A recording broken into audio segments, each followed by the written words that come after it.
Il y a une année, presque jour pour jour, quand j'ai tenu dans cette église ma première prédication, j'espère la dernière, devant une salle vide et froide. C'était le 21 mars 2020. Jeudi dernier, j'avais cru que cet anniversaire sera aussi triste et angoissante comme l'année dernière. Mais je suis reconnaissante aujourd'hui parce que ma peur s'est envolée, grâce à Dieu. Et aujourd'hui, je veux parler d'un état d'esprit qui peu à peu s'est installé depuis maintenant quelques mois, quelques bons mois, peut-être dans les cœurs de nous tous. Un état d'esprit qui risque de se transformer dans une épidémie qui est beaucoup plus grande que celle que nous vivons maintenant et qui pourrit nos vies aujourd'hui. Pour comprendre de quoi il s'agit, je vais vous faire une petite confession. La dernière année, j'ai été inquiète plusieurs fois pour des diverses raisons. Mais je ne pouvais pas mettre le mot peur pour toutes les inquiétudes que j'ai vécues. Mais il y a quelques semaines, à la fin du mois janvier, j'ai vécu et j'ai connu qu'est-ce que c'est la peur. C'était un jour de sabbat, de samedi. On a été pour faire un test anti-Covid et on a découvert que ma femme, elle avait le Covid. Après, 2 jours plus tard, c'était moi qui a eu les symptômes. Et c'était évident le Covid. Et la sécurité sociale a commencé à nous rappeler presque chaque jour. J'avais donné mon numéro de téléphone pour ma femme, pour moi et pour Aileen. Et comme tous les trois, on a été testés positifs, imaginez-vous que chaque jour, je recevais 2, 3, 4 coups de téléphone et les gens s'inquiétaient pour nous. Bon, on n'avait pas des symptômes terribles, mais le fait qu'autour de nous, il y avait cette inquiétude, il y avait cette frayeur de cette maladie, il y avait le médecin qui nous a dit « Écoutez, monsieur, il faut vous attendre que d'un jour à l'autre, la situation peut s'aggraver. » À ce moment-là, je peux vous dire que j'avais du mal à m'endormir. Le soir, je passais pour voir ma fille, pour voir ma femme, si tout est bien, si elle respire encore. Je prenais de la mélatonine pour pouvoir m'endormir. Dans la nuit, à 2 heures, à 1 heure le matin, je me réveillais parce qu'il y avait un état que peut-être je n'ai jamais connu avant. C'était la peur. Et c'est pour ça qu'aujourd'hui, j'aimerais parler de ça. Comment je peux vivre avec cet état? Est-ce que je peux vivre avec la peur? Je ne crois pas. Parce que si je laisse la peur envahir ma vie, s'installer dans ma vie, sans faire rien, ça va détruire ma vie de l'intérieur.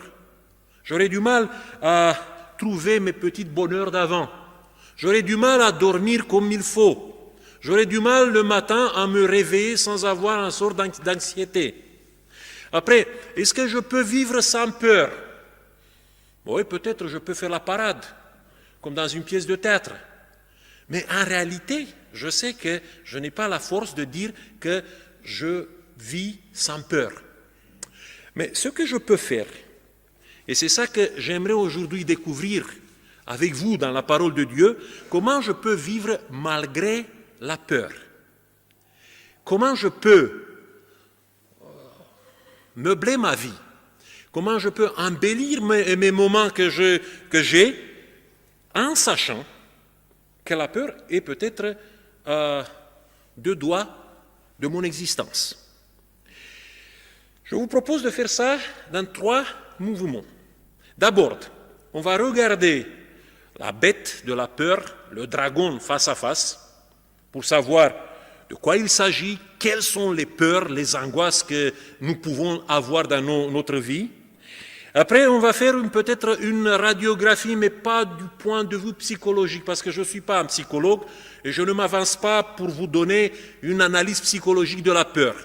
Mais je ferai quand même une analyse spirituelle. Quels sont les effets sur notre spiritualité de la peur? Et à la fin, je vais vous présenter l'exemple de quelqu'un qui a réussi à vivre malgré la peur. Eh bien, quand on regarde la peur un peu dans les yeux aujourd'hui, on voit qu'il y a 3 catégories de frayeurs qui nous hantent dans notre existence. La première catégorie, ce sont ce qu'on peut appeler les angoisses collectives. Si vous regardez les infos le soir à la télé, si vous essayez de savoir qu'est-ce qui se passe autour de vous, vous voyez qu'il y a partout ces peurs qui sont dans nos maisons, qui sont sur notre ordinateur, qui sont peut-être dans notre téléphone. Bon, les gens parlent de plus en plus de l'effondrement d'un ordre qu'on a connu avant. Il y a aussi une catastrophe sociale qui se développe. Heureusement, la France tient, mais il y a d'autres pays où les gens vraiment sont très inquiets pour leur situation. Et surtout, il y a cette peur que nous sommes à la veille de la montée de certains régimes autoritaires qui seront liberticides à partir de maintenant pour beaucoup de pays. Je vous dis, heureusement encore, malgré la situation tensionnée qu'on vit, on ne vit pas ça en France. Mais il y a des zones dans le monde où la situation commence à s'aggraver de plus en plus de ce côté-là. Après, il y a ce qu'on peut appeler les soucis personnels. Les soucis de santé qui ont réveillé ma peur. Les soucis du travail. Est-ce que le lieu du travail que j'ai eu jusqu'à maintenant va tenir quand même dans cette situation de crise?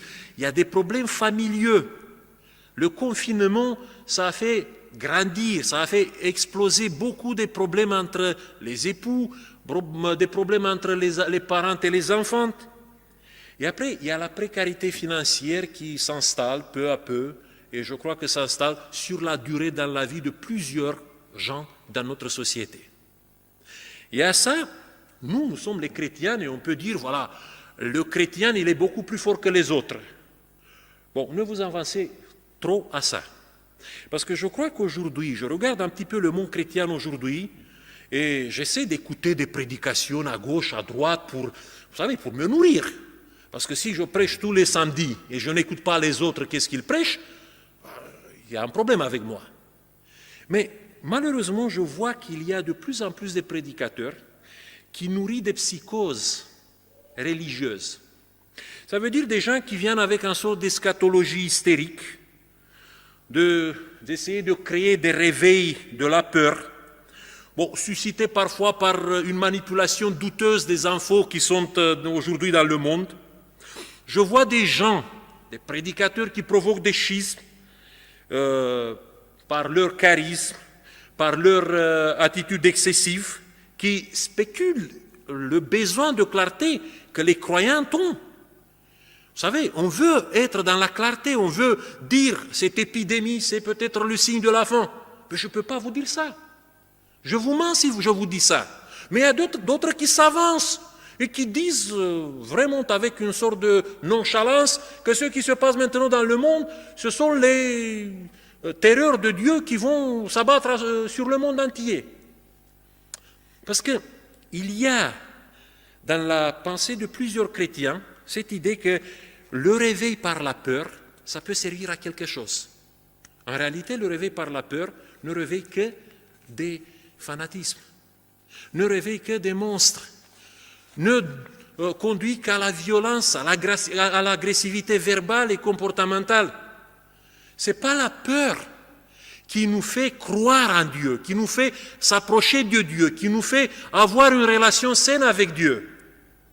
La peur nous abîme, nous détruit.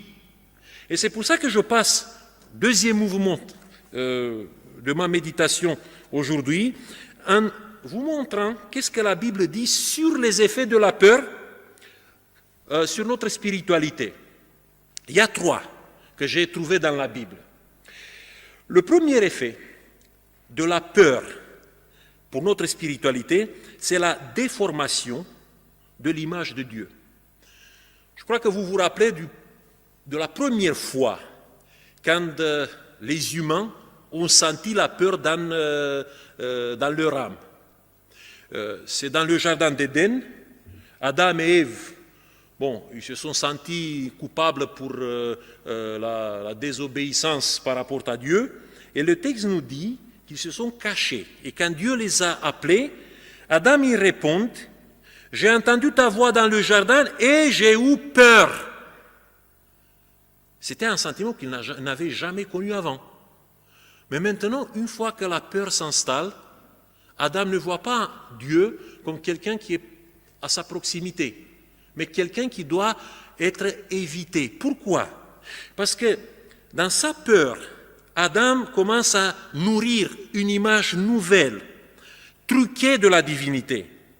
Dieu est une personne pour lui maintenant sans sensibilité, prête à frapper comme un marteau à la première erreur. Et c'est à cause de ça que son comportement change en profondeur. Il prend des distances par rapport à Dieu, mais on voit prendre des distances par rapport à sa femme. Quand Dieu l'interroge, mais qu'est-ce qui s'est passé? Il dit, c'est la femme que tu m'as donnée. Il a oublié tout l'amour, toute la tendresse qu'il a montré à sa femme, et il dit, c'est la femme. Il n'a pas un homme, il n'est pas ma chérie, c'est la femme. Et après, on voit à la fin de cette scène qu'il y a aussi des problèmes que l'homme a avec la nature environnante. Donc, le premier effet de la peur sur notre spiritualité, c'est que nous n'avons pas l'image correcte de Dieu. Les gens qui vivent avec la peur, ils ne voient pas le Dieu de la Bible. C'est un idole qu'ils ont dans leur tête. Un idole qu'ils ont façonné pour répondre peut-être à leurs sentiments. Le deuxième effet, la peur détruit les relations interhumaines. Vous avez un texte, 1 Jean chapitre 4, le verset 18, qui nous dit d'une manière positive que l'amour chasse la peur. Est-ce que l'inverse est vrai? La peur chasse l'amour. Quand la peur s'installe, qu'est-ce qui se passe avec l'amour? Je crois que le texte peut marcher dans les deux sens. Si l'amour s'installe dans nos vies, la peur sera éliminée. Mais si la peur s'installe, c'est l'amour qui sera chassé. Et si vous regardez les gros problèmes qui sont à la base de nos cassures relationnelles, c'est le virus de la peur qui provoque ça. Prenez par exemple la jalousie. Qu'est-ce que c'est la jalousie qui rompt les relations interhumaines? C'est la peur d'être insignifiant, d'être sans valeur pour quelqu'un. Prenez paranoïa. La paranoïa qui nous empêche d'avoir des relations riches avec les autres, d'avoir confiance dans les autres, c'est la peur des autres. C'est, si vous voulez, une peur irrationnelle par rapport aux autres. La solitude, c'est la peur de s'ouvrir, c'est la peur parfois d'être vulnérable dans la relation avec les autres. Et les complexes qui nous fait peut-être s'isoler dans la vie, dans la société, c'est la peur d'agir, la peur du jugement des autres. À la base de tous les cassures relationnelles se trouve la peur. Si vous allez en profondeur, vous verrez ça. Et le troisième effet pervers de la peur consiste dans le fait que la peur détruit une pensée équilibrée. La peur détruit la raison et le bon sens. Et ça nous transforme dans des êtres manipulables. 2 Timothée chapitre 1, le verset 7, l'apôtre Paul nous dit que si Dieu il est présent dans notre vie, l'esprit de peur va disparaître et il sera remplacé par un esprit de force, d'amour, de maîtrise de soi, où il y a certaines traductions qui disent de sagesse. Mais si on oublie de Dieu et nous laissons la peur prendre place, je crois que nous pouvons nous transformer en guignols très faciles à être manipulés par n'importe qui. Et la peur peut ouvrir la porte de l'irrationalité, de l'hystérie et de la crédulité. La peur nous transforme dans des êtres qui font n'importe quoi, des choses qu'aujourd'hui peut-être on n'imagine pas qu'on est capable de faire. Je crois qu'en France, vous vous rappelez d'une date, c'est une date historique très importante dans l'histoire de la France. 10 août 1792. La France était menacée par l'Europe entière. Il y avait des armées qui se sont assemblées aux frontières de la France et qui étaient en train maintenant de foncer vers Paris. Dans la capitale, à Paris, les gens manquaient du tout et tout le monde était effrayé. Et ce jour-là, il y a une insurrection qui s'est déclenchée. Ce qu'on appelle aujourd'hui les gilets jaunes, à l'époque, ils s'appelaient les sans-culottes. Eh bien, les sans-culottes de l'époque ont attaqué le palais de Tuileries, le palais royal de Tuileries. Ils ont massacré les gardes suisses qui défendaient le roi. Le roi s'est réfugié dans l'Assemblée nationale. Et en profitant de ce climat d'incertitude, le pouvoir a été accaparé par une minorité politique, on les appelle les Jacobins, et qui ont instauré un régime de terreur. La figure de ce régime de terreur était un certain Maximilien Robespierre. Bon, aujourd'hui, il y a des gens qui voient lui comme le révolutionnaire qui est sans peur, le révolutionnaire qui est juste. Il y a d'autres qui voient lui un psychopathe. Il avait un credo. Le credo de Robespierre était la purification de la nation. Et pour purifier la nation, la France, il fallait passer par un régime de terreur, avec des milliers de morts, avec des gens qui étaient transformés en délateurs, avec des procès sommaires et un déluge de peine capitale.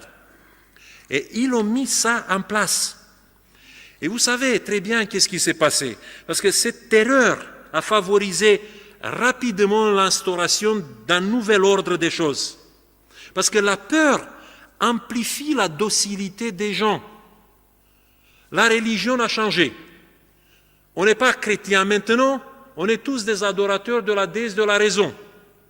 Et jusqu'aujourd'hui, vous avez dans les grandes églises, les grandes cathédrales de Paris, si vous regardez par exemple à Saint-Sulpice, sur un portail, il est écrit là-bas la devise de la religion de la raison, qui dit « Le peuple français croit dans l'être suprême et l'immortalité de l'âme ».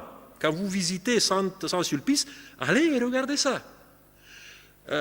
Les noms des mois ont été changés. La semaine est passée de 7 jours à une décade.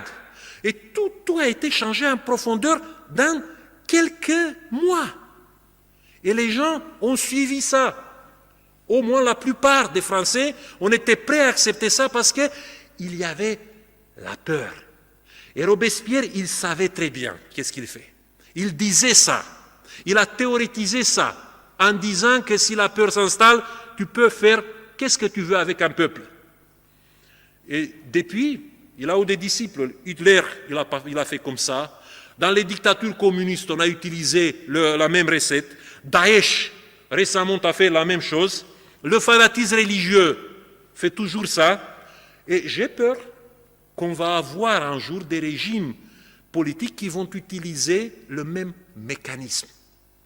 Voilà pourquoi la peur est terrible pour nos vies.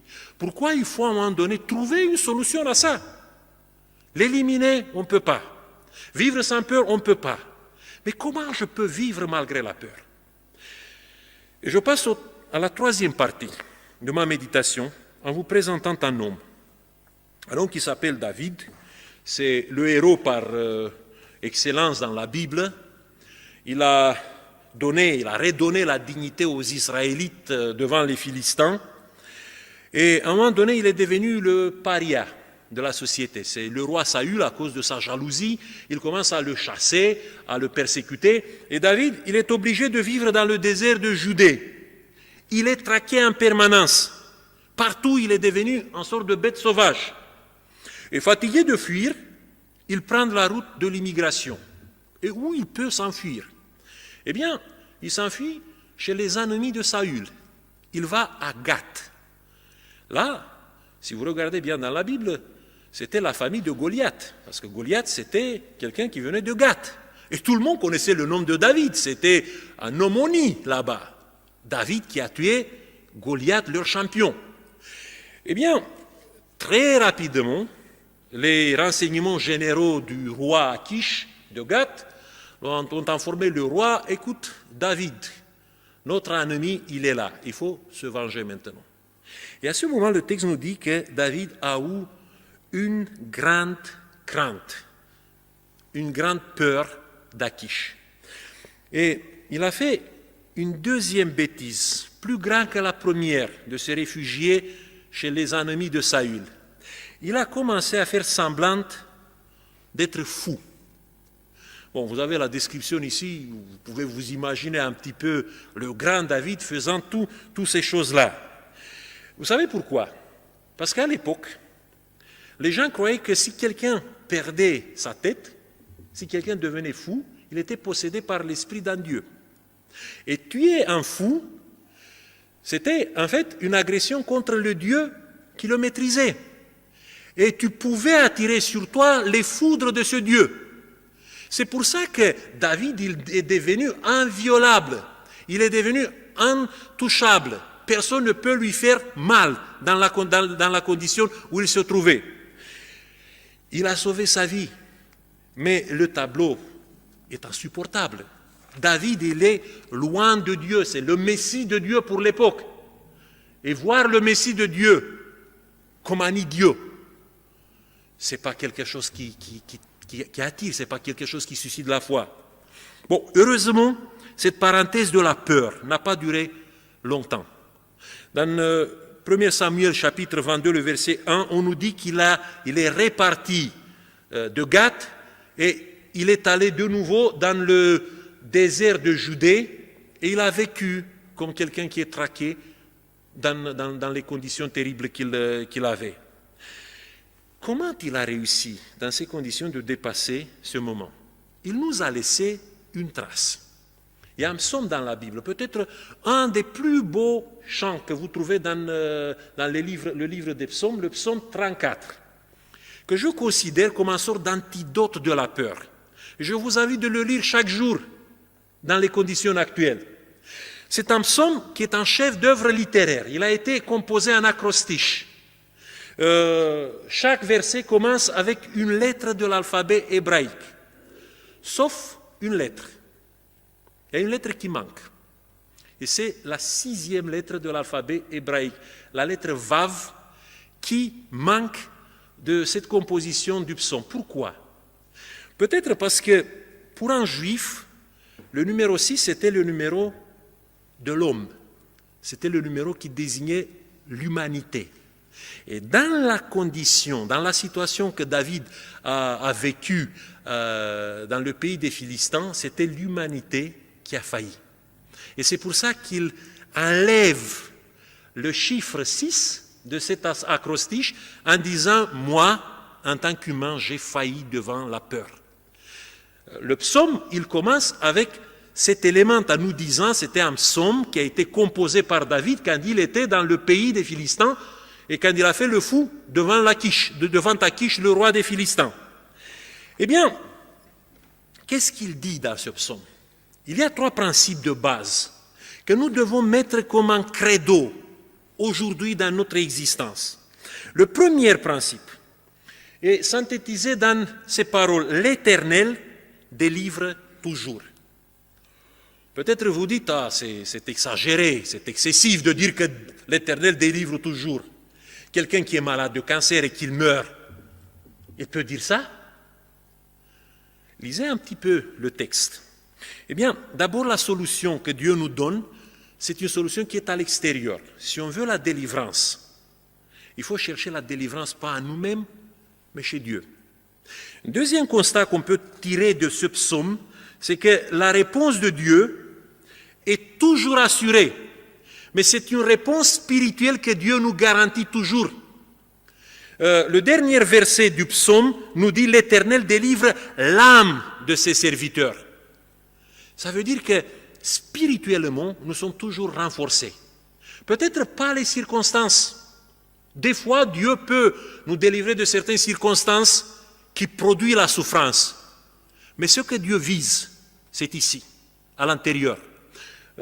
Un auteur chrétien disait que parfois Dieu calme la tempête qui est autour de nous, mais parfois il la laisse se déchaîner et il calme son enfant. Et moi je crois que ça se passe comme ça dans nos vies. Quand Dieu dit je vous délivre toujours, il faut croire qu'il nous délivre dans toutes les circonstances, qu'il nous donne dans toutes les circonstances la paix. Et il faut trouver ça. Le deuxième principe, craignez l'Éternel, vous les saints, car rien ne manque à ceux qui le craignent. Bon, ça c'est comme un principe homéopathique. Le mal, le grand mal de la peur, on le soigne avec un mal un peu plus petit, non? La peur de Dieu. Mais ne confondez pas les termes.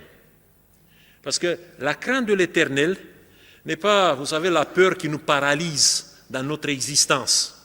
Si on se limite à la Bible, la crainte de l'Éternel, c'est la guérison dans notre conscience. C'est une sorte de renforcement de notre sens moral. C'est une réponse aux besoins de justice que nous avons. Parce que la crainte de l'Éternel dans le psaume est définie comme ça.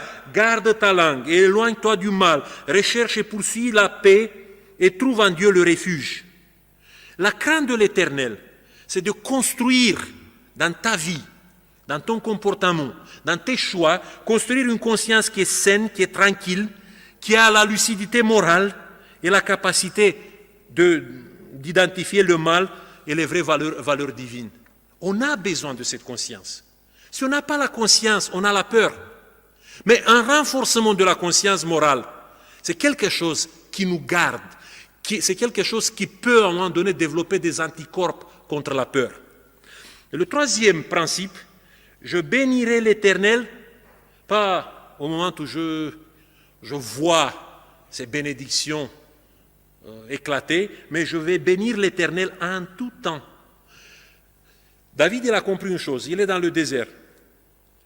Il est chassé, il est traqué, mais il a choisi de voir, de chercher dans ces conditions les bénédictions de Dieu et d'être reconnaissant.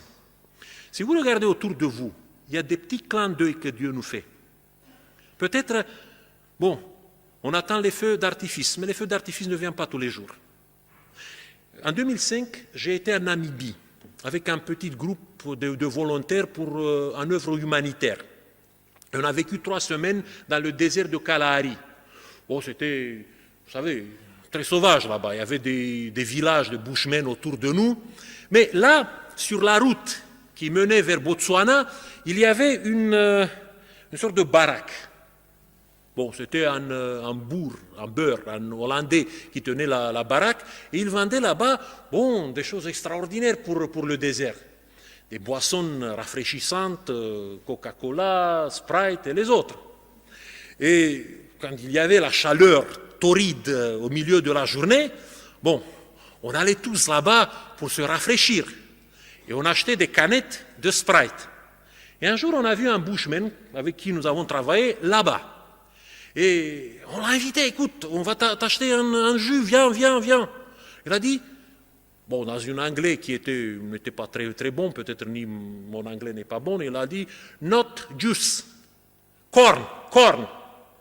Ça veut dire je ne veux pas jus de fruits, je veux du maïs.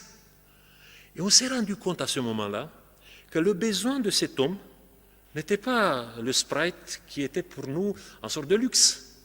Pour lui, c'était le maïs qu'il pouvait avoir parce qu'il mangeait peut-être une fois par jour avec sa famille.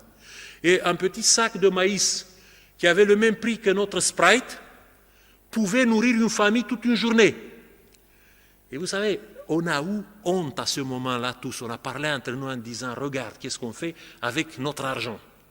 On le gaspille et nous avons toujours le ventre plein. Et cet homme, il a vu exactement qu'est-ce que c'est le plus précieux dans sa vie. C'est pour ça qu'il faut regarder bien autour de nous. Ah, je n'ai pas le téléphone du dernier cri. C'est pas mal. Il y a beaucoup d'autres choses qui peuvent nous rendre la joie. Et c'est ça que nous devons voir, parce qu'il y a des clins d'œil autour de nous que Dieu nous donne. La gratitude éloigne le pessimisme, qui est le socle de la peur. Et n'oublie pas l'histoire que les évangiles nous racontent. Il y a 10 lépreux qui viennent un jour pour être guéris. Tous 10 ont été guéris, un seul a été sauvé. Vous savez pourquoi? Parce qu'il est revenu pour remercier à Dieu pour ce qu'il a fait. C'est ça le salut. Le salut passe par la gratitude et par la reconnaissance. Et je vais finir par faire le résumé. Bon, il y avait une petite histoire, je la laisse à côté. L'antidote de la peur dans notre vie consiste dans 3 éléments. La confiance que Dieu apporte toujours une solution spirituelle et parfois circonstancielle à notre vie. La conscience tranquille qui est nourrie par une hygiène morale de la vie, ça c'est la crainte de l'Éternel, et avoir en tout moment un esprit de reconnaissance et de gratitude. Ça c'est l'architecture d'une vie qui se déroule malgré la peur. La peur peut exister entre nous, mais Dieu nous a donné l'antidote et les anticorps. Il faut mettre ça au centre de notre existence. Que Dieu nous aide à faire ça. Amen.